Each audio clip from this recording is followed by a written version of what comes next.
इसके पश्चात मैं माननीय प्रधानमंत्री जी से अनुरोध करती हूँ कि अपने कर कमलों से बटन दबाकर विविध विकास प्रकल्पों को राष्ट्र को अर्पण, शुभारंभ, निधि वितरण एवं पंडित दीनदयाल उपाध्याय इनके पुतले का अनावरण करें।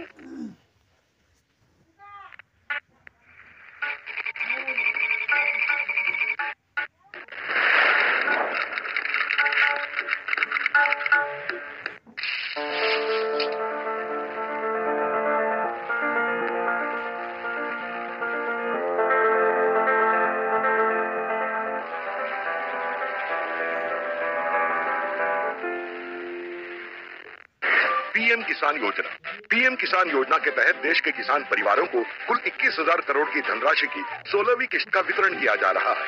महाराष्ट्र के लगभग 88 लाख किसान परिवारों को लगभग 2,000 करोड़ रुपयों का लाभ दिया जाएगा। ये अनुदान राशि आधार से जुड़े बैंक खातों में ट्रांसफर कर दी गई है। তো নমস্কার বন্ধুরা, আপনারা কিন্তু সকলেই দেখলেন যে দেশের মাননীয় প্রধানমন্ত্রী নরেন্দ্র মোদী পিএম কিষাণ প্রকল্পের যে 16তম কিস্তির টাকা বা 16 ইনস্টলমেন্টের টাকা, সেই টাকা তিনি কিন্তু বোতাম টিপে আজ কিন্তু রিলিজ করলেন।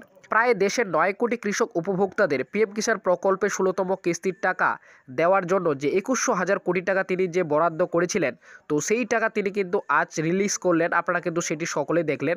তো পিএম কিষাণ প্রকল্পের যে 16তম কিস্তির টাকা বা 16 ইনস্টলমেন্টের টাকা, সেই টাকা তিনি কিন্তু ইতিমধ্যেই রিলিজ করেছেন। তো আর মাত্র কিছুক্ষণ পরে পিএম কিষাণ প্রকল্পে যে সমস্ত দেশের উপভোক্তারা রয়েছেন তাদের ব্যাঙ্ক অ্যাকাউন্টে পিএম কিষাণ প্রকল্পে যে 16তম কিস্তির টাকা 2,000 টাকা, সেই 2,000 টাকাটা কিন্তু ক্রেডিট হতে শুরু করবে। তো আজকে অনেক কৃষকরা যদি পিএম কিষাণ প্রকল্পে 16তম কিস্তির টাকা না পান, তো সেক্ষেত্রে কোনো চিন্তার কোনো কারণ নেই। কারণ আজকেও যদি আপনাদের ব্যাঙ্ক অ্যাকাউন্টে 16তম কিস্তির টাকা না ঢোকে, তাহলে আপনাদের কিন্তু কাল না হলে পরশুদিন আপনাদের কিন্তু পিএম কিষাণ প্রকল্পের যে 16তম কিস্তির টাকা, সেই কিস্তির টাকা আপনাদের কিন্তু ব্যাঙ্ক অ্যাকাউন্টে ক্রেডিট হয়ে যাবে। তো দেশের সমস্ত কৃষক উপভোক্তার জন্য এটি কিন্তু বিরাট বড় খুশির খবর। আপনাদের পিএম কিষাণ প্রকল্পে 16তম কিস্তির টাকা আজ না হলে কাল আপনাদের কিন্তু ব্যাঙ্ক অ্যাকাউন্টে ক্রেডিট হয়ে যাবে।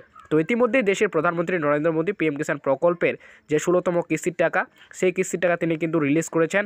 প্রায় 9 কোটি কৃষক উপভোক্তাদের দেওয়ার জন্যই প্রায় 21,000 কোটি টাকা তিনি কিন্তু রিলিজ করেছেন।